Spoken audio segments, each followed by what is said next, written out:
it doesn't matter who you vote for, the government still gets in. And so if we look as an example now at what's happening in America with Trump and Musk and all these people, it's classic what I call designer manipulation.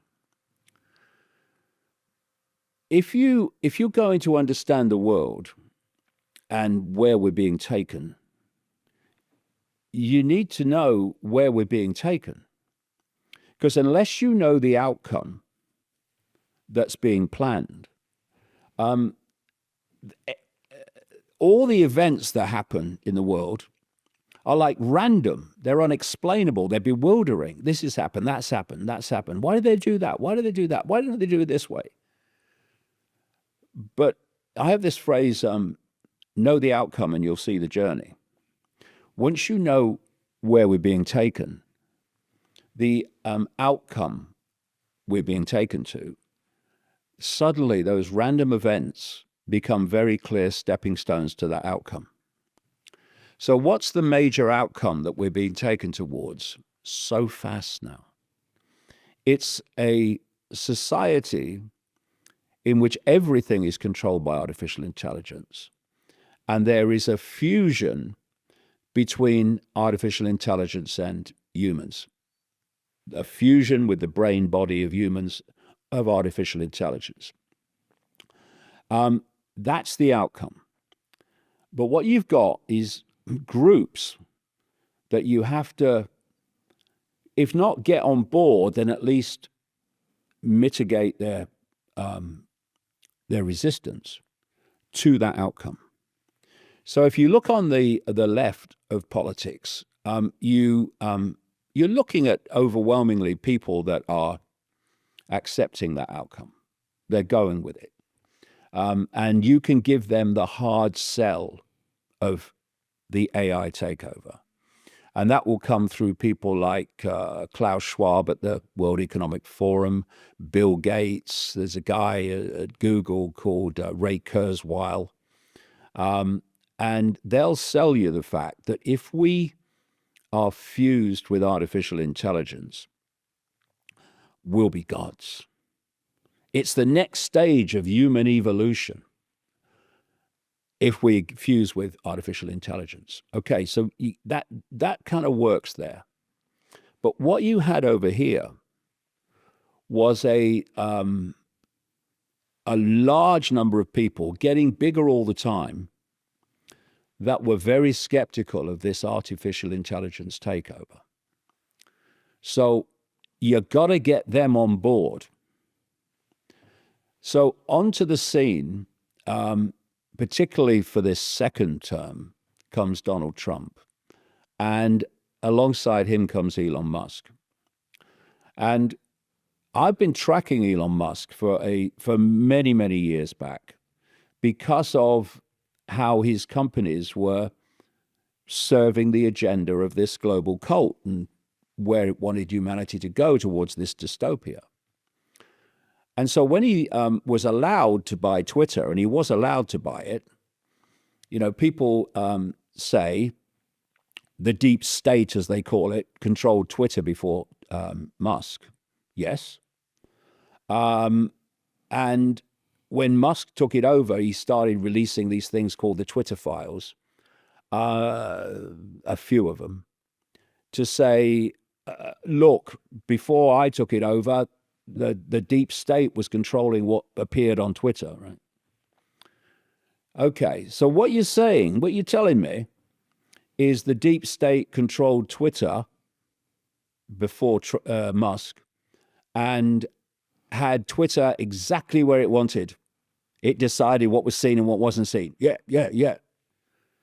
So why did they sell it to you then?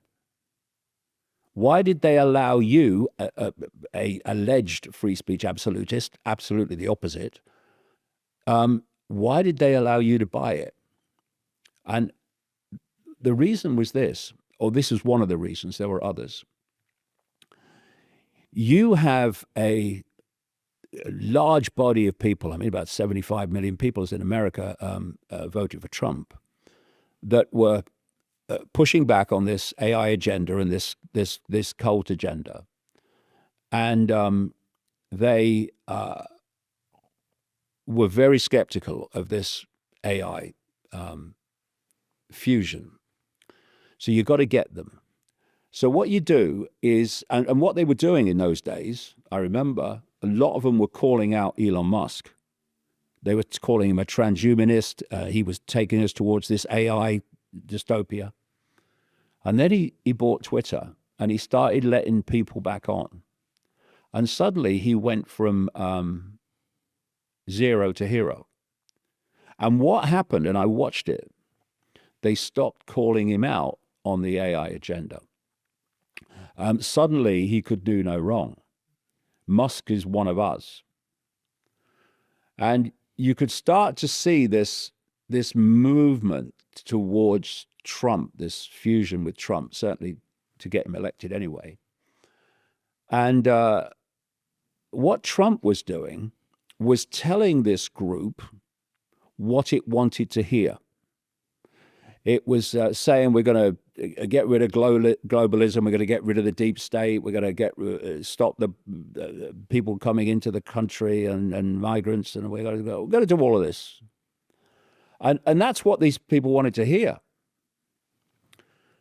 But what the idea is to keep them occupied and salivating with we're winning, while actually pushing on this agenda of AI control. And if you remember, it was only 2 days into his presidency this time that he held a press conference in the White House with Larry Ellison, an AI tech billionaire, and Sam Altman, an AI tech billionaire, announcing an up to $500 billion investment into AI and AI data centers, etc. And at the same time, Musk was given this job of basically dismantling the government in so many areas. And what he was doing, first of all, was deleting agencies, a stream of them, that were investigating his companies. So they weren't anymore.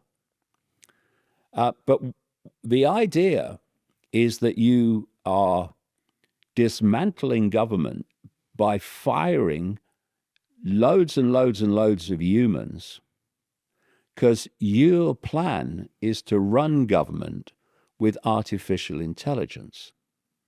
They run it all, basically. And so what you're now seeing is these agencies that have survived talking about moving to artificial intelligence to do the jobs that humans used to do, and this is the whole movement. Now, I've talked over the years about this this technique, which you see over and over and over, which takes you from a more diverse and like devolution system to more and more and more centralization of power.